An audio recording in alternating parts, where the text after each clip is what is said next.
राधे राधे दोस्तों, आज हम आपको सुनाएंगे। अगर हमारे हौसले बुलंद हैं और हम मेहनत करते हैं तो मेहनत के बलबूते पर एक दिन कामयाबी जरूर हमारे कदम चूमती है। दोस्तों, आज हम आपको सुनाएंगे एक गरीब लड़के की कहानी। कैसे वो मेहनत और अपने हौसलों के बलबूते पर एक अमीर व्यक्ति बनता है। अगर आप हमारे चैनल पर नए हैं तो प्लीज़ हमारे चैनल को सब्सक्राइब करें, वीडियो को लाइक करें और शेयर करें। शाम के समय रमेश जब घर पहुंचा तब घर में सभी मौजूद थे। सभी रमेश के आने का इंतजार कर रहे थे। आज रमेश के बेटे आयुष का जन्मदिन था, जिसके लिए वह बहुत ही खुशी का दिन था। रमेश अपने बेटे को हर खुशी देना चाहता था, जिनके लिए रमेश अपने बचपन में बहुत तरसता था। या तो वो इच्छाएं तो करता था, मगर उसकी इच्छाएं कभी पूरी नहीं होती थी। वे अपने बचपन में एक एक चीज के लिए तरसे थे। आज संसार की हर खुशी रमेश अपने इकलौते बेटे आयुष को देकर उन खुशियों को जी लेना चाहता था। रमेश 5 भाई बहनों में सबसे छोटा था। रमेश के पिताजी परमेश्वर दास बहुत ही गरीब थे। उनके पास ना तो कोई पैतृक संपत्ति थी और ना ही कोई अच्छा काम। पैतृक संपत्ति के नाम पर उनका एक छोटा सा मकान था। कुल मिलाकर हाथ की मजदूरी ही एकमात्र कमाई का जरिया थी। उसके लिए भी ना जाने कहां कहां धक्के खाने पड़ते थे, तब जाकर बच्चों का भरण पोषण जैसे तैसे हो पाता था। खाने के अलावा पहनने के कपड़े से लेकर पढ़ने और खेलने के लिए खिलौनों को भी वह सब भाई बहन हमेशा ही तरसते रहे। कपड़े बड़े भाई को आते, वही छोटे होने पर छोटों को मिलते और रहते थे जब तक कि वो पूरी तरह फट नहीं जाते थे। गरीबी की ऐसी स्थिति में एक दिन रमेश ने अपने पिता परमेश्वर दास से मेला देखने की इच्छा जाहिर की। परमेश्वर दास गरीब जरूर था, लेकिन दिल का बहुत धनी था। वह रमेश के साथ सभी बच्चों को मेला दिखाने ले गया। परमेश्वर ने सभी बच्चों को समझा दिया, बच्चों किसी दुकान पर किसी चीज को हाथ मत लगाना। उस समय तो बच्चों ने अपने पिता की बातों को हाँ कह दिया, लेकिन जब वे लोग मेला देखने पहुंचे तो दुकानों के सामने से गुजरते तो उनका बचपन उन्हें पिता के दिए गए वादे को भूलने पर विवश कर देता था। खिलौनों की एक दुकान पर रमेश खड़ा हो गया। रमेश ने बैटरी से चलने वाला एक हवाई जहाज देखा तो उसने उसे छूकर देखना चाहा। रमेश ने अभी खिलौने से हाथ ही लगाया था कि तभी जो दुकानदार उसके ऊपर झल्ला कर बोल पड़ा, अरे ओ कंगले, पहले अपनी औकात तो देख। पहनने को कपड़े नहीं है, भिखारियों जैसा हुलिया बना रखा है और जहाज खरीदेगा। पैसे भी हैं जेब में, वैसे ही नवाबों के शौक रखता है। रमेश सहम कर हट गया। परमेश्वर की आंखों में बेबसी के आंसू छलक आए। वह कह भी तो कुछ नहीं सकता था। गरीब की कोई भी जो बिना वजह धमका देता है। यह सब देखकर रमेश अंदर से बहुत दुखी होता है। हालांकि अभी उसकी उम्र क्या थी, मात्र 7 वर्ष। इतना होने पर भी रमेश ने अपने मन में दृढ़ निश्चय कर लिया कि मैं आज गरीब बाप का गरीब लाचार बेटा हूं, पर कल को गरीब नहीं रहूंगा। मैं वह हर काम करूंगा जिससे मेरे पास पैसे आए, सिवाय गलत काम के। परमेश्वर को पैसे लेकर गया था, जो भी पैसे उसके पास थे परमेश्वर ने उनसे बच्चों को झूला झुला दिया और एक दुकान से जलेबी खरीद कर दे दी, जो सभी बच्चों ने बड़े प्यार से खाई। थोड़ी सी जलेबी रमेश ने अपनी माँ के लिए बचाने को बोला। सभी बच्चों ने रमेश की बात मानकर कुछ जलेबी बचा ली। थोड़ा बहुत इधर उधर घूमे, फिर अपने पिता की लाचारी देख वापस घर आ गए और रमेश ने आकर माँ को जलेबी खिलाई। माँ को जलेबी खाते देख सभी भाई बहन बहुत खुश हुए। रमेश ने उस दिन निश्चय कर लिया था, मैं बहुत बड़ा आदमी बनूंगा। जब तक मेरे पास पैसा नहीं होगा मैं कठिन से कठिन मेहनत करूंगा, लेकिन गरीबी का जीवन मैं नहीं जीऊंगा। यही उसने किया भी। अगले ही दिन रमेश ने माँ से कहा, माँ, मैं पास के कस्बे में जा रहा हूँ, वहां कुछ काम देखूंगा। तो उसकी माँ शांति देवी ने कहा, अरे बेटा, रमेश अभी तो बहुत छोटा है। रमेश बोला, नहीं माँ, मुझे भी जीना होगा। रमेश ने इतना कहा और निकल लिया। रमेश कस्बे में पहुंचकर इधर उधर बड़े इत्मीनान से घूमने लगा। एक जगह उसने देखा एक ठेले पर बहुत भीड़ लगी है। ठेले वाला आलू के पराठे बना रहा है। उसको रायता, चटनी और अचार के साथ खाने वालों को खिला रहा है। इस काम में छोटे बड़े कई आदमी उसकी मदद कर रहे थे। कुछ देर रमेश वहीं खड़े खड़े सब देखता रहा। जब भीड़ कम हो गई तब रमेश ने ठेले वाले के पास आकर कहा, चाचा जी, क्या आप मुझे भी अपने पास रख लोगे? मैं आपके यहाँ बर्तन साफ कर दिया करूंगा। खाने के अलावा आप जो चाहें, जितना चाहें मुझे दे सकते हैं, मुझे वही मंजूर होगा। ठेले वाले ने रमेश की तरफ देखा और रमेश से बोला, बेटा कहाँ से आए हो? तब रमेश ने कहा, चाचा जी, यहीं पास वाले गांव से आया हूं। ठेले वाले को रमेश के ऊपर दया आ गई। रमेश देखने में भी था बहुत ही मासूम। उसने रमेश से कहा, खाना खाकर आए हो बेटा?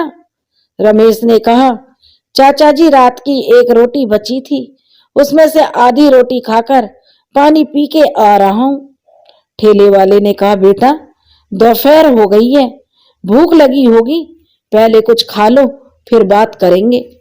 रमेश ने कहा, चाचा जी, मेरे पास पैसे नहीं है, लाओ पहले मैं आपके बर्तन साफ कर देता हूँ, उसके बाद आपका दिया हुआ खाना खा लूंगा। बिना काम के मैं आपका खाना नहीं खा सकता। ठेले वाले को रमेश की खुददारी पर बहुत तरस आया। ठेले वाले ने रमेश से कहा, देख बेटा, अब तू जब मेरे पास रहेगा, जो तू कर सकता है करेगा, उसके लिए तुझे मनाही नहीं है, लेकिन पहले खाना खा ले। यह कहते हुए ठेले वाले ने एक थाली पराठे की उसे पकड़ा दी। रमेश ने पराठे की थाली लेकर ठेले की छाया में बैठकर खाना शुरू किया। रमेश को आज अपने जीवन का सबसे अच्छा खाना लगा। रमेश ने खाना खाकर जितने भी झूठे बर्तन थे सभी को साफ करना शुरू कर दिया। रमेश ने बर्तन जिस तरह से साफ किए, ठेला वाला देखता ही रह गया कि कितनी मेहनत और लगन से रमेश वह काम कर रहा था। ठेले वाले ने रमेश से पूछा, बेटा पहले कहीं और काम करते थे क्या? रमेश बोला, नहीं चाचा जी, मैं तो सीधा गांव से आ रहा हूँ और सबसे पहले आपके पास ही आया हूँ, भागकर भी नहीं आया, माँ को बताकर आया हूँ। ठेले वाला बोला, चलो ठीक है। रमेश ठेले पर काम करने लगा। शाम को ठेले वाला रमेश को 2 रुपए देकर कहता है, बेटे अपने गांव जाओ और कल सुबह 7 बजे आ जाना। ऐसा कहकर रमेश को ठेले वाला गांव भेज देता है। रमेश गांव जाकर 2 रुपए अपनी माँ को दे देता है और कहता है, माँ ये लो 2 रुपए मेरे सेठ ने दिए हैं, मुझे कल सुबह काम पर जाना है, खाना मैं वहीं खा लूंगा। शांति देवी 2 रुपए को अपने माथे से लगाकर चूम लेती है। रमेश के दोनों हाथों से पकड़कर अपनी जो गोद में भर लेती है। यह सोचकर उसकी आंखों में आंसू बहने लगते हैं। देखो बड़े बेटे तो कुछ नहीं कर रहे, छोटा बेटा अभी मात्र 7 साल का है और अपने खाने की व्यवस्था खुद कर रहा है। शांति देवी अपने पति परमेश्वर दास को सब कुछ बता देती है। तब परमेश्वर बड़े वालों की तरफ इशारा करके कहता है, इनसे भी कहो अपने छोटे भाई से कुछ तो सीखें। शांति देवी कहती है, देखो जो तुम सबसे छोटा है, तुम में अपना पेट खुद भर रहा है, जबकि तुम सब बापू की कमाई पर गुलछर्रे उड़ा रहे हो, कुछ तो शर्म करो। तभी बड़े वाला लड़का कहता है, माँ हम क्या करें, हमें कोई काम पर रखता ही नहीं, जिससे भी कहते वो यही कहता है अभी तुम छोटे हो, थोड़े बड़े हो जाओ, हमारे पास काम बहुत है, तुम्हें अपने साथ लगा लेंगे। शांति देवी कहती, अरे नालायक हो तुम सब, रमेश से भी जो तुमसे भी छोटा है, तुम रमेश से तो छोटे नहीं हो, उससे बड़े हो, वह भी तो कस्बे में जाकर अपना पेट भर रहा है। सुबह रमेश समय पर घर से बाहर निकल जाता है। 7 बजे ठेले पर पहुंच जाता है। वहां ठेले की साफ सफाई करवाता है और उसके बाद प्लेट, चम्मच, कटोरी, गिलास सभी अच्छे से पोंछ कर रखता है। पीने के पानी को एक साफ सुथरे कपड़े से ढक देता है और पानी निकालने वाले लोटे को अच्छे से चमका देता है। उसके साथ ही ग्राहकों के लिए बेंच भी ठीक करने लगता है। इस प्रकार रमेश ठेले पर बड़ी लगन से काम करता है। ठेले वाला, जिसका नाम नरेंद्र था, जिस काम के लिए कहता है जो रमेश उसे फटाफट कर देता है। रमेश के काम से नरेंद्र बहुत खुश था। रमेश को कोई भी अच्छी चीज दिखाई देती है तो वह नरेंद्र चाचा से कहकर खरीदवा लेता है। चाचा मौका देख उसे ठेले पर सही जगह लगा देता है। एक दिन एक ग्राहक नरेंद्र से कहता है, चाचा जी, जब से रमेश आपके ठेले पर आया है, आपने ठेले को एक नई नवेली दुल्हन की तरह सजा दिया है। इतना सुनते ही रमेश कहता है, चाचा जी, थोड़ी सी मिर्ची जला दीजिए, नहीं तो किसी की नजर लग जाएगी। रमेश की बात सुनकर वह ग्राहक और ठेले वाला जोर जोर से हंसने लगते हैं। तभी वह ग्राहक रमेश से कहता है, इतनी सारी बातें बेटा तुम कहाँ से सीखते हो? रमेश कहता है, साहब, दुनिया बड़ी जालिम है, यह सब सिखा देती है और अपने आप को कौन सीखना चाहता है? समय सबसे बड़ा बलवान है जो अपने आप ही सब सिखा देता है। साहब, मैं छोटा जरूर हूँ, लेकिन मेरे सपने छोटे नहीं हैं। मैं बहुत बड़ा आदमी बनना चाहता हूँ, तो उसके लिए सपने भी मैं बड़े देखता हूँ। बातें भी आप सभी से सुनता हूँ, समझता हूँ, अमल में लाता हूँ। जो मतलब की नहीं होती उनसे दूर रहता हूँ। दूसरे महीने से नरेंद्र ठेले वाला रमेश को 5 रुपए देने लगता है। रमेश को खाना और कपड़ा सब नरेंद्र समय से दे देता है। रमेश को काम करते करते 1 वर्ष पूरा हो गया। इस दौरान नरेंद्र ने रमेश को अपने बच्चों से बढ़कर माना। रमेश ने भी अपने काम से कभी भी नरेंद्र को कुछ भी बोलने का मौका नहीं दिया।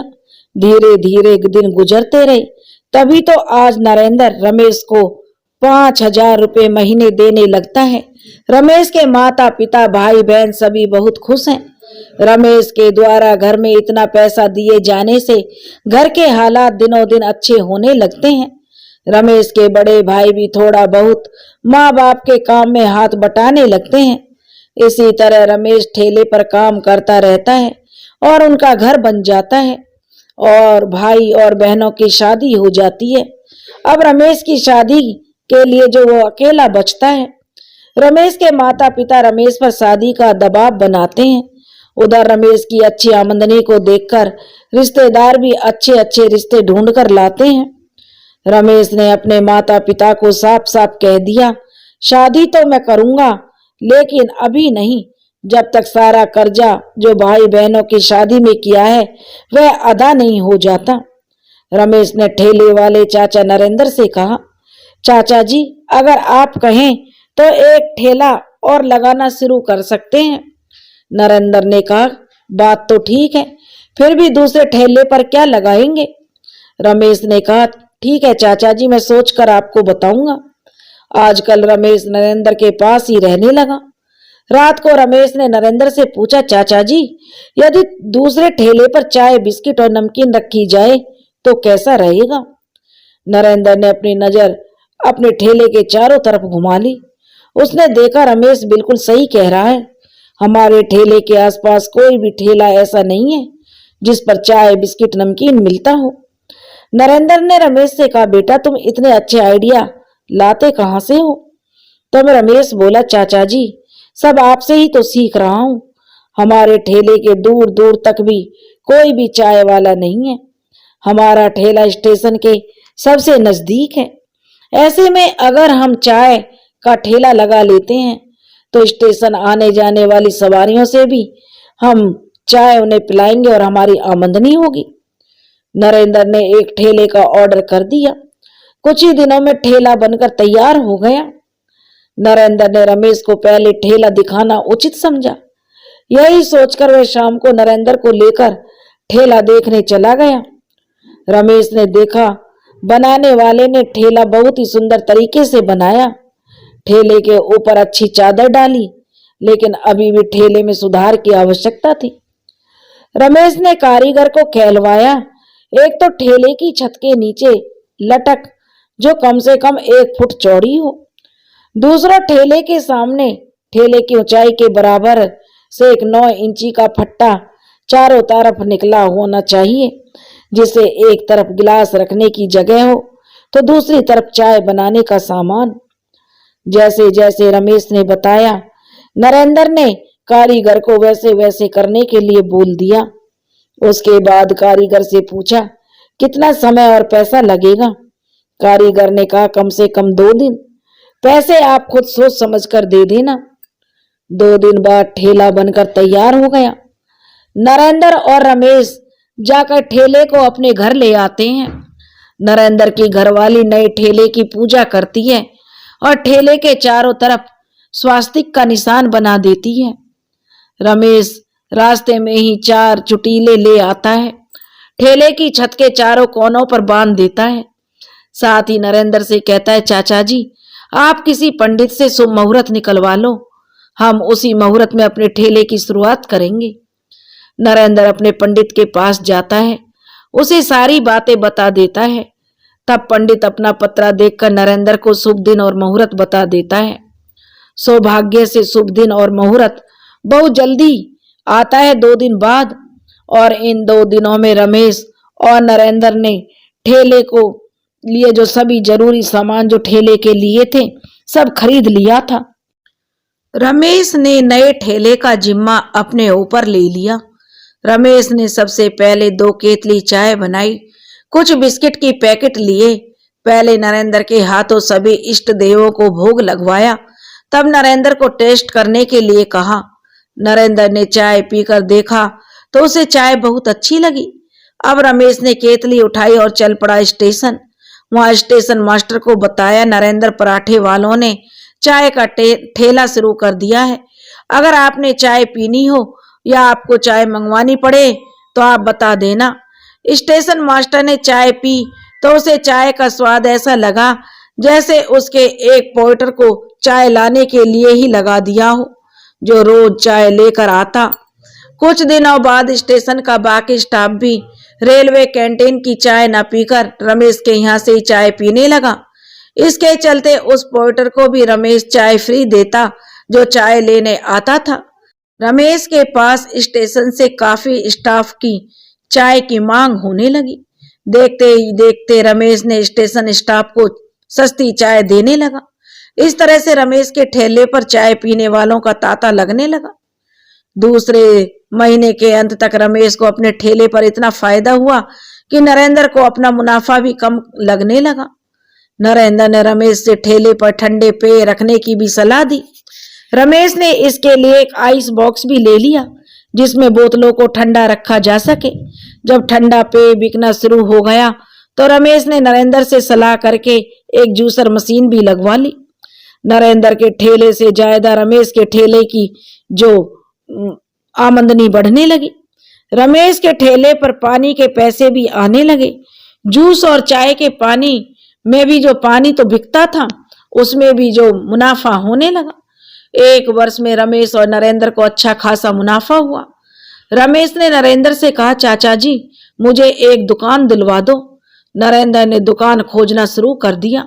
एक दुकान मिल गई जिसमें 2 दुकान थी, मगर वो उन्हें बेचना चाहता था। नरेंद्र ने रमेश को दुकान दिखा दी। रमेश ने नरेंद्र से कहा, चाचा जी, बात करो, कितने रुपए मांगता है? नरेंद्र ने उससे पूछा तो दुकान वाले ने कहा, भाई, पक्की रजिस्ट्री करा दूंगा, रुपए 10 लाख लूंगा। तब रमेश ने कहलवाया, 5 अभी ले लो, शेष 5 10 महीने में 50,000 करके ले लो, 50-50 करके दे देंगे। नरेंद्र ने बात फिर की तो दुकानदार वाला तैयार हो गया। अभी फिलहाल में तो उसे 4 लाख रुपए की जरूरत थी और दुकान की रजिस्ट्री हो गई। रमेश ने अपने हिसाब से दुकान को तैयार किया। एक तरफ चाय, बिस्किट, कोल्ड ड्रिंक्स, स्नैक्स वगैरह रख दिए, दूसरी तरफ जूसर और फलों के साथ साथ सोडा, पीने की बोतलें भी बंद, पानी की बोतलें सब रख दी। दुकान बड़े मौके की थी। सुबह से शाम तक चाय बिकती रहती। हर मौसम में चाय की मांग रहती। कोल्ड ड्रिंक्स तो मौसम के हिसाब से निकलता और फिर भी अच्छी बिक्री थी।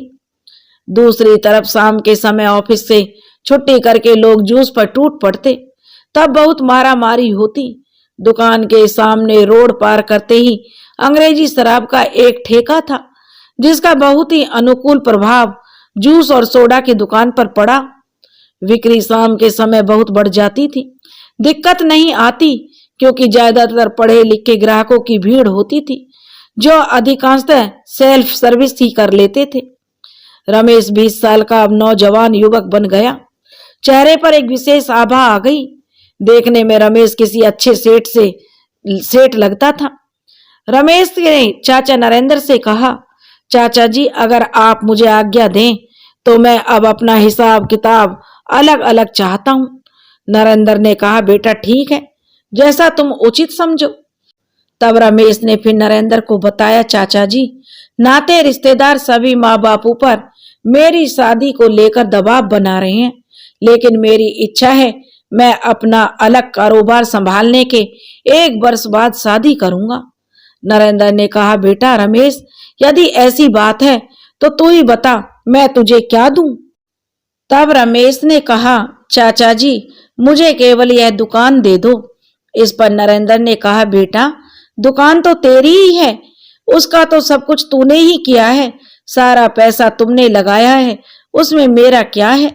रमेश ने कहा, तो चाचा जी अपना आशीर्वाद और दे दीजिए।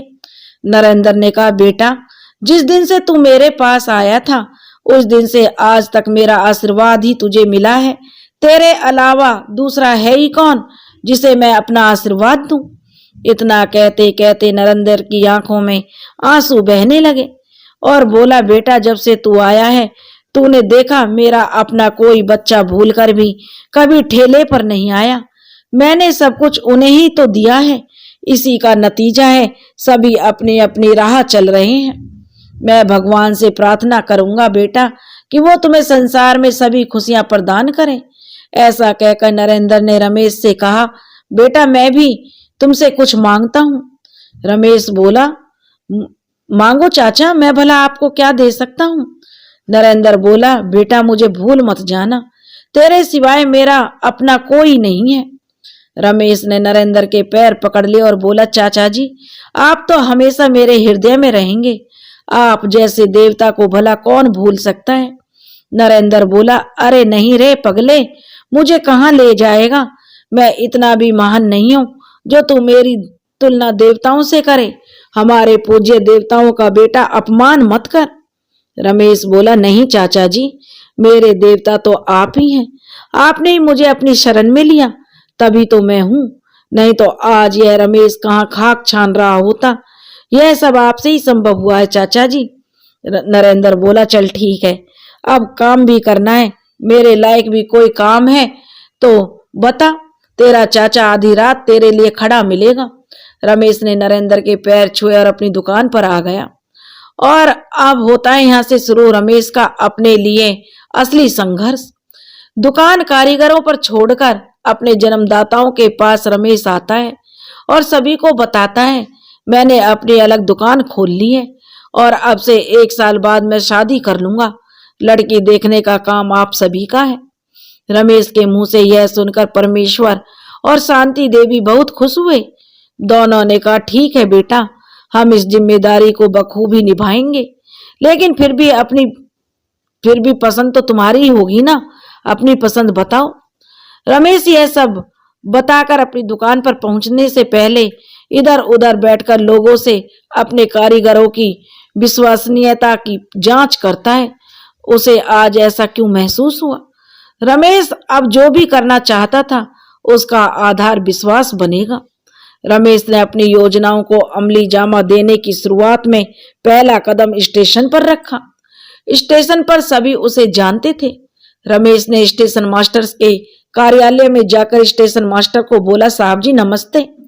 स्टेशन मास्टर ने उसकी तरफ देखते हुए कहा, नमस्ते रमेश, तुम कैसे हो। रमेश बोला, साहब जी मैं ठीक हूँ। स्टेशन मास्टर बोले, आज इधर कैसे। रमेश ने कहा, साहब जी बस कुछ मदद चाहिए थी। स्टेशन मास्टर ने कहा, हाँ बोलो कैसी मदद। रमेश ने कहा, साहब जी मैं आपके स्टेशन पर चाय की स्टॉल खोलना चाहता हूँ। यह सब कैसे होगा, मुझे रास्ता दिखाइए, बस यही मदद बहुत होगी। स्टेशन मास्टर बोला, कैसी बात करते हो रमेश, ये कोई मदद है? रमेश बोला, साहब जी मैं अनपढ़ हूँ, आप ही इसमें मेरी मदद कर सकते हैं। स्टेशन मास्टर बोला, अच्छा ठीक है, तुम कल आ जाना। कल मुख्यालय से रेलवे के वाणिज्य निरीक्षक महोदय आ रहे हैं, तब सारी बात मैं तुम्हारी करवा दूंगा। रमेश बोला, अच्छा साहब जी नमस्ते, कल आऊंगा। रमेश के जाने के बाद स्टेशन मास्टर एक प्रार्थना पत्र टाइप करता है, जिसमें रेलवे के मंडल वाणिज्य प्रबंधक के नाम लिखा गया था। उसमें रमेश की तरफ से स्टेशन पर टी स्टॉल खोलने की अनुमति मांगी थी। अगले ही दिन रमेश स्टेशन पर आ जाता है, तब देखता है स्टेशन के सारे ही वेंडर एक खास तरह की वर्दी में हैं और उस निरीक्षक के आगे पीछे दौड़ रहे हैं। स्टेशन मास्टर के साथ वाणिज्य निरीक्षक सभी स्टॉलों का निरीक्षण करके स्टेशन मास्टर साहब के कार्यालय में आ जाते हैं। तभी एक वेंडर फ्रूट्स चाट बनाकर ले आता है। स्टेशन मास्टर साहब और वो इंस्पेक्टर दोनों ही खाने से पहले रमेश को भी खाने के लिए कहते हैं। रमेश के मना करने पर भी एक प्लेट जो वे उसे पकड़ा देते हैं। अब तीनों खाने लगते हैं। तभी स्टेशन मास्टर जो सीएमआई से कहता है, सर ये रमेश है, ये स्टेशन पर एक चाय की स्टॉल खोलना चाहता है, देखो ये एप्लीकेशन लाया है। सीएमआई एप्लीकेशन को गौर से देखता है, सही तो है, बस आप इसे फॉरवर्ड करा दीजिए, मैं जमा करा दूंगा और आगे जो भी प्रक्रिया होगी मैं आपको बता दूंगा। यह सुनकर स्टेशन मास्टर उस एप्लीकेशन को डीसीएम के लिए फॉरवर्ड कर देता है। सीएमआई जाते समय उस एप्लीकेशन को ले जाता है और जमा करा देता है। 10 दिन बाद सीएमओ ऑफिस से जवाब आता है, रमेश को डिवीजन ऑफिस पर डीसीएम साहब से मिलना है, इसलिए आप उसे मेरे साथ भेज दीजिए। स्टेशन मास्टर इस सूचना को रमेश को दे देते हैं। एक लेटर बनाकर अगले दिन डिवीजन कार्यालय भेज दिया जाता है।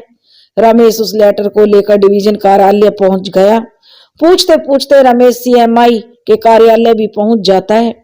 रमेश के आने पर सीएमआई उसे डीसीएम साहब से मिलवाता है और सारी बातें बता देता है।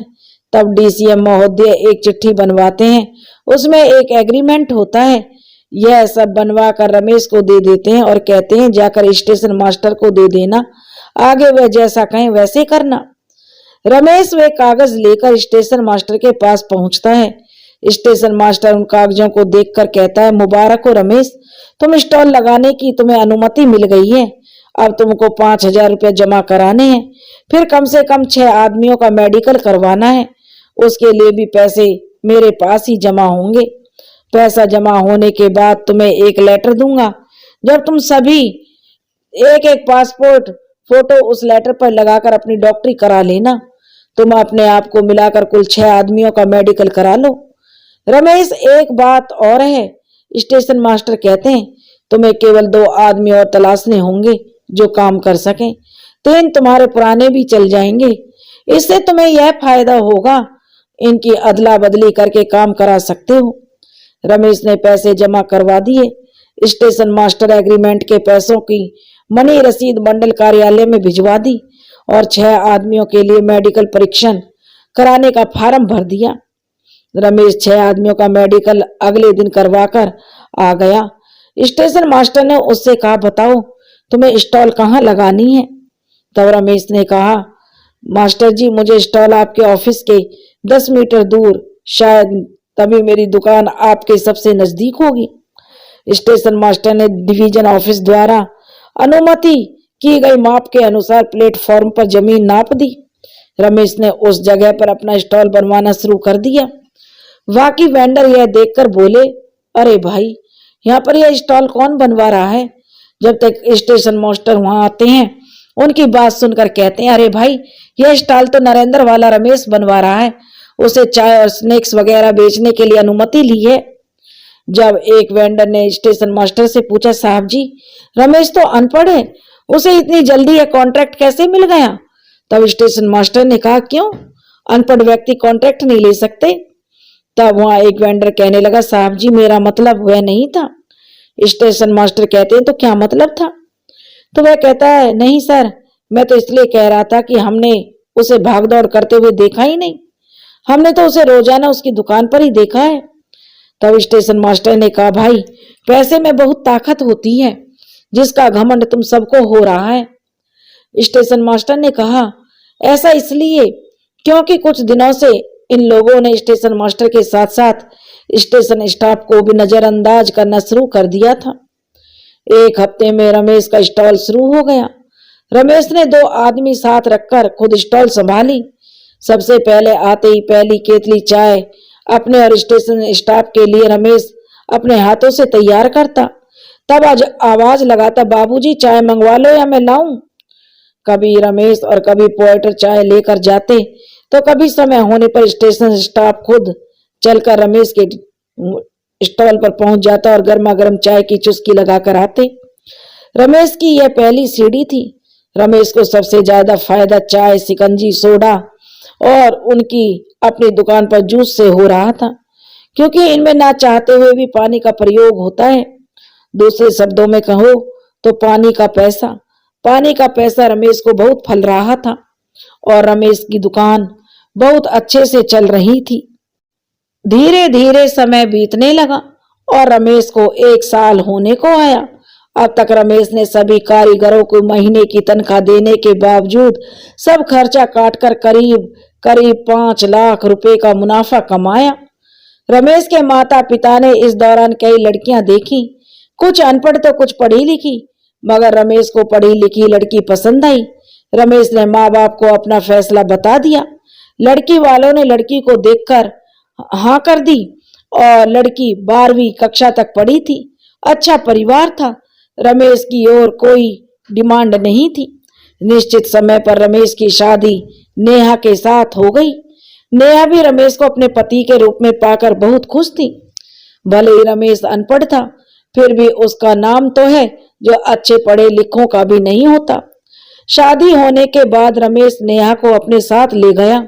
अम्मा बापू को भी साथ रहने के लिए कहा, लेकिन वो कहते हैं, बेटा तुम खुश रहो, हम सब जब चाहेंगे तब तुम्हारे पास घूम आया करेंगे, फिर तुम बहू को लेकर यहाँ घूम जाया करना। और उसके आगे रमेश क्या कहता। वह नेहा को लेकर चला गया। जो मकान उसने शादी से पहले खरीदा था, उसी मकान में जाकर रहने लगा। रमेश नेहा का बहुत ध्यान रखता था। रमेश अभी इतने से संतुष्ट नहीं था, उसे बहुत ऊंचा मुकाम हासिल करना था। उसने एक प्लास्टिक कारोबारी से बात की। जब सब कुछ पता लग गया तो उसे कारोबार भी बहुत अच्छा लगा। सबसे अच्छी बात तो यह थी कि उसे कारखाना लगाने के लिए एक खाली अच्छा प्लॉट मिल गया और वो मामूली किराए पर, पूंजी भी कम लगेगी, मुनाफा अच्छा होगा। तो रमेश ने अपना कारखाना शुरू कर दिया। शुरुआत में कारोबारी ने अपने कारीगरों को भी भेजा था, जो रमेश के कारीगरों को सब काम 10 दिन में सिखा गए।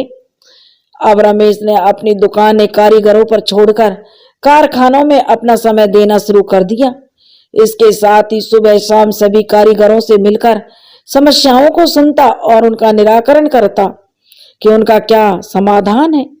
रमेश के पास आज सब कुछ है, पैसा है, इज्जत है, शोहरत है, पर शादी के 2 वर्ष बाद भी कोई संतान नहीं हुई। शाम को रमेश जब घर पहुंचता तब नेहा देखती है रमेश कुछ उदास लग रहा है। नेहा ने रमेश से कहा, सुनो जी क्या बात है, आज आपके चेहरे मोहरे की रंगत उड़ी हुई है, कुछ हुआ है क्या? रमेश कहता है, नहीं नहीं ऐसा कुछ नहीं है। नेहा कहती, जब से मैं आई हूं मैंने आज पहली बार आपको इस तरह दुखी देखा है, कुछ तो है जिसे आप मुझसे छिपा रहे हो। रमेश ने कहा, नेहा तुम जानती हो तो सुनो, अगर जानना चाहती हो तो मैंने गरीबी से तंग आकर यह फैसला किया था, खूब दौलत पैदा करूंगा। मैं जिन अभावों में जिया हूं, अपने बच्चों पर उनकी परछाई भी नहीं पड़ने दूंगा। पर आज हमारी शादी के 2 वर्ष बाद भी। नेहा यह सुनकर चिंतित होती है, लेकिन उसी क्षण उसे याद आ जाता है। वह मन ही मन कहती है, नेहा तू ये क्या कर रही है? सुबह से जिस बात को रमेश को कहने का इंतजार कर रही थी, रमेश को दुखी देखकर क्यों तू दुखी होती है? अरे पगली, यही तो मौका है रमेश को खुश करने का। दूर कर उसके सारे गम, बता दे उसको और भर दे उसे खुशियों से। बता दे नेहा, अच्छा मौका है नेहा मन ही मन सोचती है, फिर एकदम मानो नींद से जागी हो रमेश को आगोश में लेती है और कहती है, प्राणनाथ, यदि यही चिंता थी तो खुश हो जाओ, भगवान जी ने हमारी सुन ली है। मैं तो सुबह से व्याकुल थी आपको यह बताने के लिए, मगर क्या करूं, आपकी ऐसी रोनी सूरत देखकर मैं भूल ही गई थी। रमेश को एक करंट सा लगा और नेहा से अपने आप को छुड़ाकर बोला, नेहा सच कह रही हो? तब नेहा कहती है, जी प्राणनाथ, मैं सही कह रही हूँ। आज रमेश बहुत खुश था। कारखाने और दुकानों पर मिठाइयां बंटवाता है। अगर कोई पूछता है तो कहता है, खुशखबरी है भाई, बाद में बता दूंगा। सभी समझ जाते हैं। मिठाई खाकर सारे ही रमेश को और नेहा के आने वाले बच्चे के लिए दुआ देते हैं। अब रमेश बहुत खुश है। उसकी पत्नी नेहा ने उसे सुंदर सा सपना पूरा होने के लिए खुशखबरी जो दी थी। रमेश का सारा कारोबार विश्वास पर चल रहा है।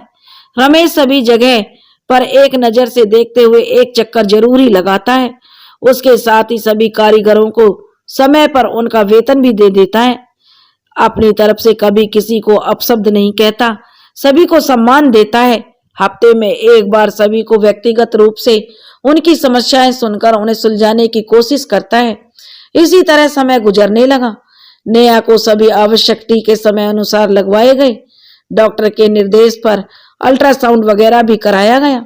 इसी तरह 6ठा महीना लगा।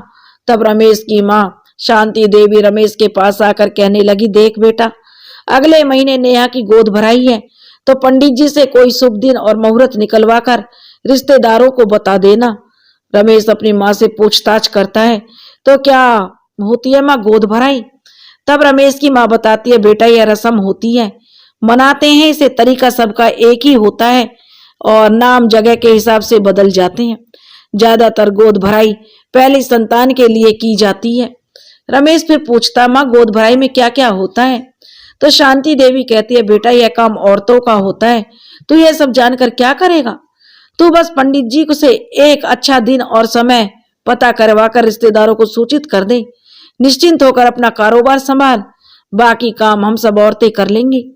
रमेश पंडित जी के पास जाकर उनसे एक अच्छा दिन और समय जो निकलवाता है और अपनी माँ को और नेहा को बता देता है। तब वे कहती हैं, सभी रिश्तेदारों को बता देना। रमेश अपना काम कर देता है। समय आने पर गोद भराई की रस्म होती है और जो सफलतापूर्वक संपन्न हो जाती है। सभी नेहा और उसके होने वाले बच्चे को आशीर्वाद देकर चले जाते हैं। अब रमेश की माँ शांति देवी नेहा और रमेश के पास रुक जाती है। नेहा को बिल्कुल अकेला नहीं रहने देती है। समय समय पर आवश्यक हिदायतें भी देती रहती है। डॉक्टर ने जो समय नेहा की डिलीवरी के लिए लिखा था, वो दिन आने से पहले ही नेहा को प्रसव वेदना शुरू हो जाती है। नेहा को हॉस्पिटल ले जाया जाता है, जो डॉक्टरों द्वारा चेक करके एक इंजेक्शन दिया जाता है। इंजेक्शन लगने के 2 घंटे बाद ही नेहा को सामान्य प्रसव हो जाता है। नेहा ने एक सुंदर स्वस्थ बच्चे को जन्म दिया। जब नर्स लेकर आती है तब रमेश को कहती है, बधाई हो बेटा हुआ है। रमेश माँ की तरफ इशारा कर देता है। नर्स बच्चे को माँ की गोद में दे देती है। शांति देवी ने कुछ रुपए अपनी जेब से निकालकर पोते पर नछावर करके नर्स को दे दिए और कहा, जाकर वो अपने स्टाफ में मिठाई बांट दे। रमेश और नेहा के साथ साथ पूरा परिवार खुशी मनाता है। गांव में खबर लगते ही रमेश के पिताजी पूरे गांव में मिठाई बंटवा देते हैं। दूसरे दिन जो नेहा को छुट्टी मिल जाती है, जच्चा बच्चा दोनों घर आ जाते हैं। रमेश की माँ और नेहा बहुत ही खुश हैं और शांति देवी अपने बेटे रमेश से कहती है, बेटा 6 दिन की छुट्टी होती है, तुम्हारा और कोई प्रोग्राम तो नहीं है? अगर हो तो अपने बाबूजी से बात कर लेना। रमेश अगले दिन बापू को बुला लेता है और बापू के साथ बैठकर मशवरा करता है। बापू, आपका बेटा अब गरीब नहीं है, बताओ क्या क्या करना चाहते हो? जैसा कहोगे वैसा हो जाएगा। परमेश्वर दास कहता है, बेटा बात तो तू सही कह रहा है, अपने नाम के लिए समाज में लोग न जाने क्या क्या करते हैं, लेकिन मैं तुम्हें एक सलाह दूंगा, अपने परिवार और रिश्तेदारों को बुलाकर एक प्रतिभोज दे दो। दौलत बड़ी मेहनत से मिलती है, इसकी इज्जत करोगे तो यह हमारे पास रहेगी, नहीं तो कभी भी लात मारकर भाग जाएगी। पैसा है तो सब कुछ है, पैसा नहीं है तो अपना कोई नहीं है। परमेश्वर की बात रमेश की समझ में आ गई। रमेश ने अपना पूरा परिवार, रिश्तेदार और अपनी कंपनी के सभी मुलाजिम और उनके बच्चों को अपने बच्चे के जन्म के उपलक्ष्य में प्रति भोज पर बुलाने का प्रोग्राम तैयार किया। छठी वाले दिन ही रमेश ने प्रति भोज का प्रोग्राम बना दिया, सभी को बुलावा भेज दिया। सभी लोग समय पर आए, प्रति भोज खाए और बच्चे को आशीर्वाद दिया और चले गए। इस प्रोग्राम में रमेश ने अपने गुरु चाचा जो नरेंद्र जी को बुलाना नहीं भुलाया। नरेंद्र के आने पर रमेश ने अपने पूरे परिवार को उनसे मिलवाया और बताया चाचा जी की बदौलत ही आज वह इस मुकाम पर है। तब नरेंद्र ने कहा, देखो बेटा, मैं तो एक माध्यम बना, बाकी मेहनत तो तुमने अपने आप की है। बिना मेहनत के फल नहीं मिलता और बहुत कठिन मेहनत की है बेटा तुमने, जिसका नतीजा तुम अपनी आंखों से देख रहे हो। मैं तो भगवान से प्रार्थना करूंगा, भगवान आपको आजीवन इसी तरह तरक्की पर तरक्की दे और आपको कभी भी किसी चीज की कोई कमी ना हो। प्रतिभोज का कार्यक्रम सफलता के साथ संपन्न हो गया। शाम को रमेश के पिता गांव के लिए वापस आ गई। रमेश को बोलकर आए, रमेश फालतू में पैसा बर्बाद मत करना, अब तुम्हारे पास भगवान का दिया एक बेटा है, इसे वह सारी खुशियां दो जिनके लिए तुम अपने बचपन में हमेशा मन मारते रहे हो। पैसे से सब संभव है बेटा, इसलिए पैसे की कदर करना। रमेश अपने कारोबार में लग जाता है, बापू की बातों को ध्यान में रखता है। वैसे भी रमेश 10 साल की उम्र में घर से निकल आया था।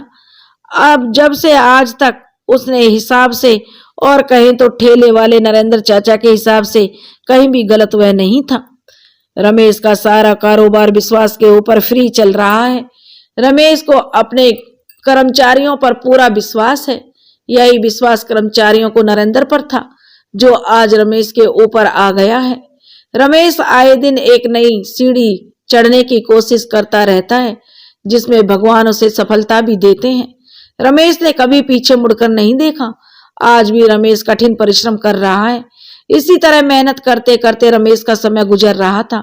रमेश का लड़का, जिसका नाम आयुष रखा गया, आज 1 वर्ष का हो गया। इस उपलक्ष्य में रमेश ने जन्मदिन की एक भव्य पार्टी रखता है। अपनी जान पहचान वालों को, अपने सभी रिश्तेदारों को और अपने परिवार वालों को बुलाने के साथ साथ चाचा नरेंद्र को भी बुलाता है।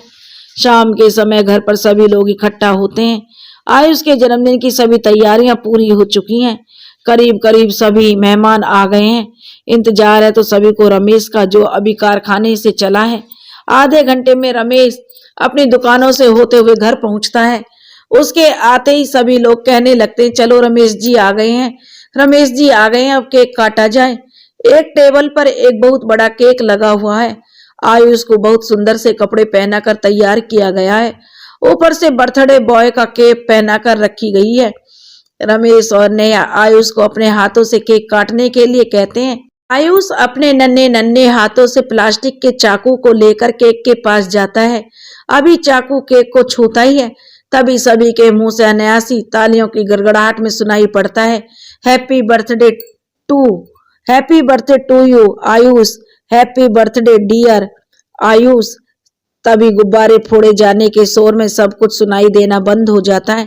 इसी शोर के बीच एक जानी पहचानी आशा की मधुर ध्वनि गूंजती है, भाइयों और बहनों, आज आप एक गरीब बाप के उस अमीर बेटे के यहाँ हैं और उसके पुत्र के जन्म दिवस पर उपस्थित हैं, जिसके पिता का जीवन गरीबी, मायूसी और तंगहाली में बीता।